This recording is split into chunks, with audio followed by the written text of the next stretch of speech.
Bueno, vamos a arrancar entonces. Buenas tardes a todos. Mi nombre es Victoria Bergoglio, soy residente de segundo año, ya me conocen. Y hoy les voy a presentar mi ateneo de fin de rotación por inmunología, al cual llamé Alex, nuestro nuevo aliado en el diagnóstico de alergias.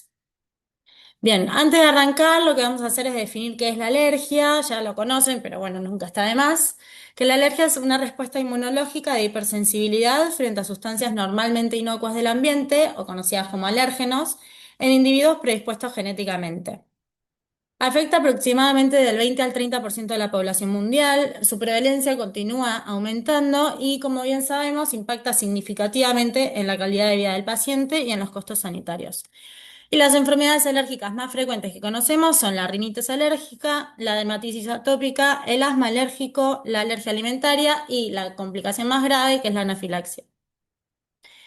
Bien, y como un paso antes también vamos a definir estos términos para que queden bien en claro. Tenemos primero la atopia, que es la predisposición genética que tienen algunas personas para desarrollar reacciones alérgicas exageradas frente a sustancias que en condiciones normales son inocuas. No constituye a la enfermedad en sí, pero es una condición de base que, como dije, predispone al organismo a responder de forma hipersensible a ciertos alérgenos ambientales y alimentarios. Después está el término de sensibilización, que es la producción de IgE específica frente a un alérgeno. Es un requisito para el desarrollo de la alergia mediada por IgE, pero no todos los individuos sensibilizados presentan manifestaciones clínicas. Mientras que la alergia es, propiamente dicha, la manifestación clínica es la reacción de hipersensibilidad desencadenada por una respuesta inmunitaria frente a alérgenos normalmente inofensivos. Y también, como les mencioné antes, la presencia de sensibilización no implica necesariamente una alergia clínica, por lo cual existen más individuos sensibilizados que individuos alérgicos.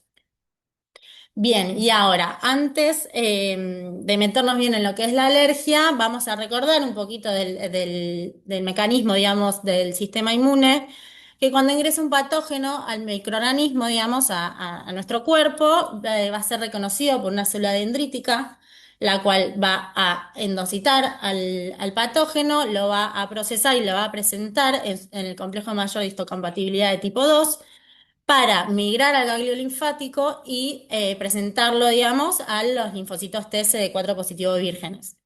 Esta interacción se va a dar a cabo mediante el receptor de tipo TOL del linfocito T. Y además, para poder, digamos, activarse realmente el linfocito T requiere de tres estímulos. En primer lugar, obviamente, la interacción con la célula dendrítica, el complejo de mayor histocompatibilidad, el péptido antigénico del receptor tipo TOL.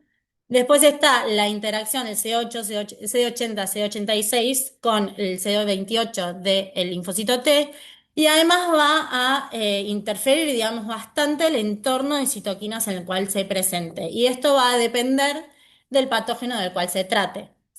Entonces, en primer lugar, si se trata de un patógeno intracelular, como pueden ser bacterias o virus, se va a desencadenar lo que es la respuesta de tipo Th1, en el cual se va a producir inflamación. El linfocito va a liberar interferón gamma para activar macrófagos y células dendríticas.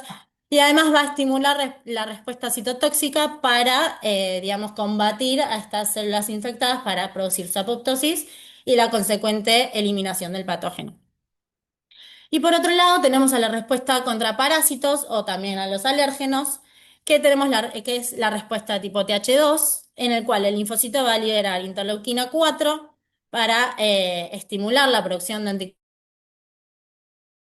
Va a liberar también interleuquina 5 para producir la infiltración y activación eosinofílica. Y por último, va a liberar la interleuquina 13 para aumentar la producción de moco y la hiperreactividad bronquial.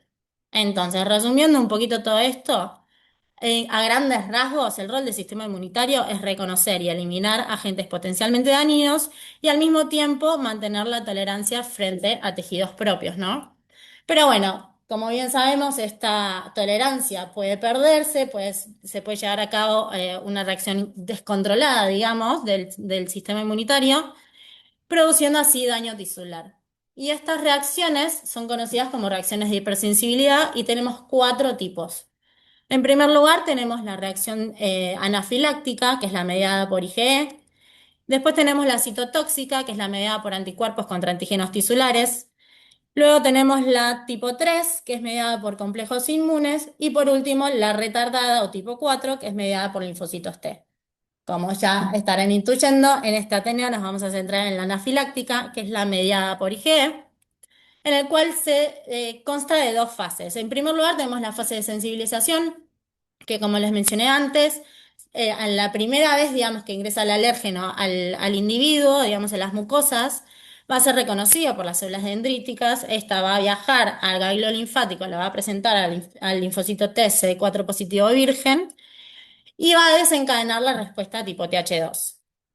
Como les mencioné, va a liberar interleuquina 5 para la activación de los eosinófilos, la interleuquina 4 para activar, digamos, a los linfocitos B específicos para alérgeno, y la interleuquina 13 que va a estimular el switch de isotipo y la producción de anticuerpos IgE específicos contra este alérgeno que van a unirse a los mastocitos de las mucosas y así es como se produce la sensibilización. Entonces, este mastocito sensibilizado, una vez que se exponga de nuevo el individuo al alérgeno, va a reconocerlo y va a activarse el mastocito y se va a degranular, liberando diversos mediadores inflamatorios, produciendo así lo que se llama la fase inmediata, que se desencadena en minutos, produciendo la vasodilatación, el aumento de la permeabilidad vascular o edema, el prurito, la broncoconstricción y el aumento de la secreción de moco. Y así es como se generan las típicas manifestaciones clínicas que ya todos conocemos, como la rinitis, la conjuntivitis, urticaria, dermatitis atópica, asma o hasta anafilaxia.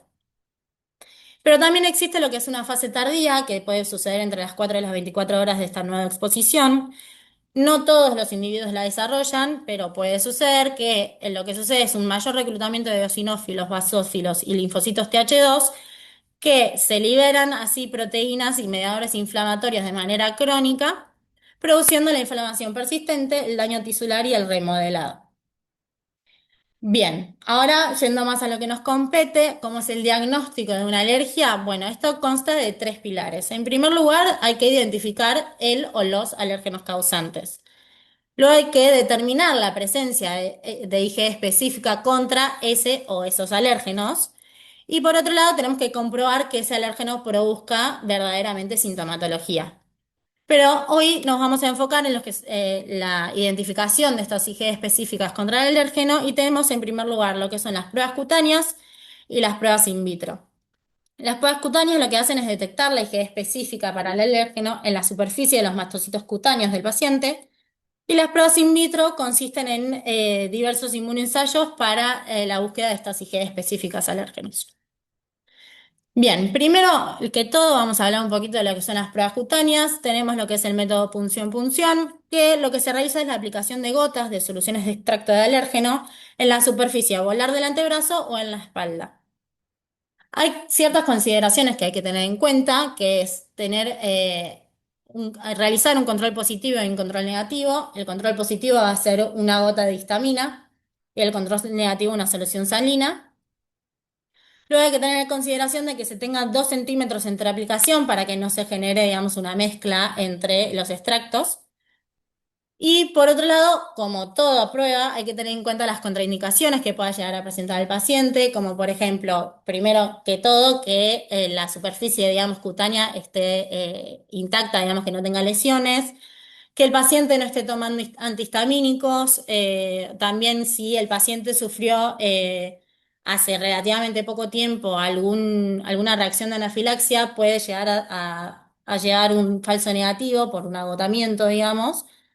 Y bueno, obviamente, todas estas pruebas cutáneas, que después les voy a mencionar, el resto la debe realizar un alergólogo para, digamos, controlar toda la situación y comprobar que esté bien hecho, digamos, la prueba.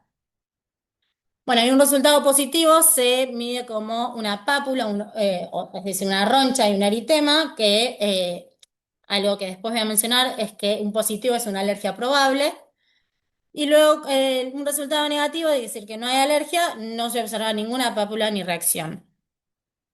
Por otro lado, tenemos el método intradérmico, que lo que se realiza es una inyección de 0,02 a 0,05 mililitros de extracto de alérgeno en la piel. Acá lo que hay que tener en cuenta es que sí o sí no puede faltar el control negativo, dado que estamos inyectando algo de forma intradérmica y puede generar cierta reacción que, eh, digamos, siempre algo va a haber, digamos, una pequeña roncha, entonces no se debe diagnosticar como positivo algo que realmente no lo es. Es más sensible.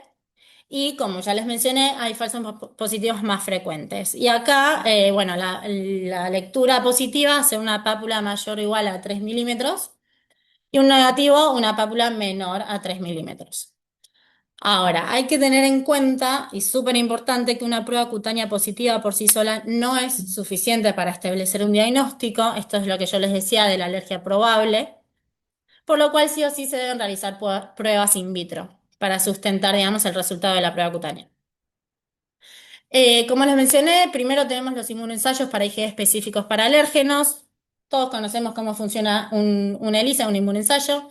Vamos a tener al antígeno, digamos, al extracto del alérgeno adherido al pocillo. Vamos a incubar el sobre el paciente. En caso de que se encuentre presente, digamos, el anticuerpo, se va a unir a ellos. Y luego lo vamos a reconocer con un anticuerpo anti-IgE humana para marcado, dependiendo del tipo de inmunoensayo que sea, como tenemos el ELISA, que va a ser marcado con una enzima, o los RAS, que son marcados con radioisótopos, y luego se va a llevar a cabo la revelación. Lo importante es que el RAS ya casi no se utiliza, dado que utiliza radioisótopos. Y los ELISA, lo que sucede, yo les mencioné que se utilizan alérgenos, o sea, extractos alergénicos. Eh, Son 1 millón. Entonces, y también hay un montón de formas de revelarlos. Entonces, la sensibilidad y especificidad va a ser variable según la calidad del alérgeno que se esté estudiando. Y bueno, se puede informar de manera cualitativa, semi-cuantitativa o cuantitativa. Por otro lado, tenemos las técnicas que son utilizadas en investigación. Muy a grandes rasgos les voy a mencionar que tenemos el inmunoblot, cuyos resultados se comparan con ceros de referencia. Luego tenemos la prueba de basófilos, que lo que se realiza es la activación de basófilos, que se produce, digamos, cuando el alérgeno intercruza a las IgE específicas unidas a su superficie, induce así marcadores en su, digamos, en su membrana y la liberación de mediadores. Y esto es lo que se mide por citometría de flujo y luego se analiza. Y por otro lado tenemos lo que son los niveles de proteína catiónica de eosinófilos, que cuando el paciente se expone, digamos, al alérgeno, se activan los eosinófilos y le libera esta proteína catiónica, luego se le toma una muestra al paciente, se le realiza una ELISA y se determina, digamos, esta proteína catiónica. Son muy engorrosos o muy caros, entonces se guardan a lo que es la investigación. Y por último tenemos lo que es el diagnóstico molecular basado en componentes, que es lo que les vengo a presentar hoy. Es una de las nuevas incorporaciones al sector, que lo que hace es evaluar la presencia de IgE específica frente a moléculas alergénicas individuales en lugar de analizar únicamente extractos alergénicos completos. Entonces, ¿qué nos permite esto? La identificación de reactividad cruzada, después voy a hacer un hincapié en esto. Evalúa el riesgo clínico, dado que según el grado de positividad permite evaluar o predecir una posible respuesta a manifestación clínica del paciente. Y además identifica la sensibilización, que les voy a explicar luego con lo que es la identificación de reactividad cruzada. Bien, entonces lo que hace es identificar a la molécula responsable de la sensibilización. Entonces, detecta proteínas marcadoras de cada alérgeno. Yo les mencioné que los ELISA era un ELISA por extracto. Entonces, ¿cómo podemos hacer para que este ensayo, o sea, optimice, digamos, el ensayo? ¿Qué les parece? Si antes tenía un ELISA por extracto, acá tengo solo proteína, entonces puedo llegar a tener más de una proteína. Claro. Entonces, lo que hace esto es aplicar una tecnología multiplex en ese casetito, digamos, un casetito bien chiquitito, que en cada uno de esos spots tenemos una proteína o un extracto del alérgeno, de cada uno de los alérgenos, digamos. Entonces, esta metodología que incorporamos nosotros es el ALEX2 Allergy Explorer de MacroArray Diagnostics, que lo que evalúa en un solo casetito son 117 extractos de alérgenos y 178 alérgenos moleculares. Lo que es, al fin y al cabo, es un ELISA, determina IgE alérgeno específicas de forma cuantitativa, expresando los resultados en unidades de respuesta de IgE, y además, en el mismo casetito, te evalúa la IgE total de forma semi-cuantitativa del paciente. ¿Cómo es la metodología? Bueno, nosotros lo que hacemos es la incubación del suero en los alérgenos, digamos, en el microarray. Lo que se debe hacer es diluir la muestra, incubarlo, digamos, se utilizan solo 100 microlitros de suero del paciente. Luego se incuba, se lava, que todo el procesamiento de una ELISA, digamos, normal que todos conocemos. Y se lee en este equipito que tenemos en el laboratorio, que es el IMAGE. Y luego se analizan los resultados, que lo que hace es, perdón, sacarle una foto, digamos, a lo que se reveló, digamos, lo que se revela, el antígeno marcado, lo que se forma es una precipitación. Y eso se va a leer, le va a sacar una foto y lo va a interpretar en un server Raptor, que se denomina Raptor. Bien, y algo que suma además este ensayo es lo que es un paso que se llama inhibición de CCD. Usted me va a decir de qué me estás hablando.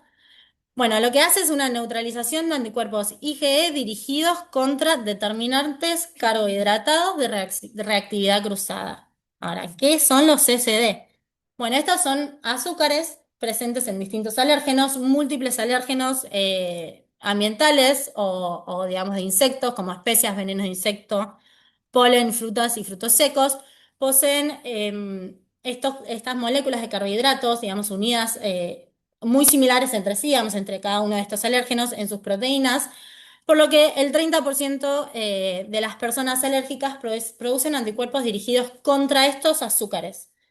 ¿Sí? Entonces lo que sucede es que, o sea, no generan anticuerpos dirigidos contra el alérgeno en sí, sino contra estos azúcares. Entonces, estos son clínicamente irrelevantes. No predicen el desarrollo de síntomas clínicos, no están asociados a la gravedad de la enfermedad y puede además dar una falsa impresión de polisensibilización clínicamente relevante. ¿Por qué? Porque está presente en múltiples alérgenos. Entonces, que me dé positivo un CCD, por ahí me está diciendo que está sensibilizado contra el polen, la fruta, el fruto seco, cuando en realidad no lo está. Y bueno, el mayor impacto en estos CCD está en el resultado de las pruebas en las que se utilizan extractos o alérgenos naturales glicosilados. Para entender un poquito, nosotros por ahí en la plaquita tenemos al alérgeno y a un CCD, que sería esta cadena, digamos, de carbohidratos, que podemos llegar a tener en el suelo del paciente. Una IgE específica para el alérgeno, siendo un verdadero positivo. Luego podemos tener un anticuerpo CCD que me reconozca solamente al CCD y puede ser un falso positivo, porque voy a ver, digamos, un revelado en el ELISA. Y además lo que puede suceder es que tenga las dos cosas. Entonces voy a tener un resultado falsamente elevado, que como les mencioné, el resultado también influye en el impacto clínico. Entonces, que sea falsamente elevado también me repercute, digamos, en la decisión clínica de tratarlo o no tratarlo. Entonces, definitivamente es una interferencia que debemos intentar de eliminar. ¿Y cómo se puede hacer esto? Bueno, por un lado tenemos lo que es el diagnóstico molecular. Lo que se puede hacer es utilizar que nuestro antígeno, digamos, nuestro alérgeno estudiado sea la proteína no glicosilada, que sea, digamos, generada, digamos, in vitro. Lo que se puede hacer es un bloqueo de estos CCDs y utilizar una matriz sólida diferente. ¿Por qué? Porque, bueno, una de las matrices que se utiliza es una de nitrocelulosa que posee, es sabido que posee CCDs, entonces se podría llegar a usar otra matriz. Y lo que hace Alex es bloquear a los CCDs utilizando, digamos, anticuerpos contra estos anticuerpos inespecíficos, ¿no? Algo a remarcar, digamos, es que no es un paso extra, sino que el diluyente de muestra ya posee esta inhibición, digamos, por lo cual no implica un paso más para el operador para, digamos, liberarse de estos CC. pasando a lo que es el análisis y la cuantificación, esta es la fotito que saca el Raptor. Es muy linda, no saben lo que es. Acá tenemos todos los pocillos de los alérgenos, todos los millones que les mencioné antes.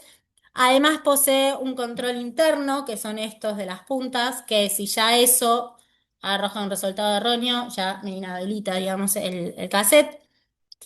Y como verán, estos puntitos más celestes son, digamos, el equipo después me lo cuantifica y me arroja un listado de todos los alérgenos. Acá está filtrado solo por los alérgenos positivos, pero puedo ver el resultado de todos los alérgenos estudiados.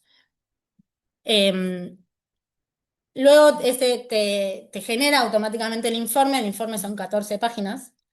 Es algo a tener en cuenta.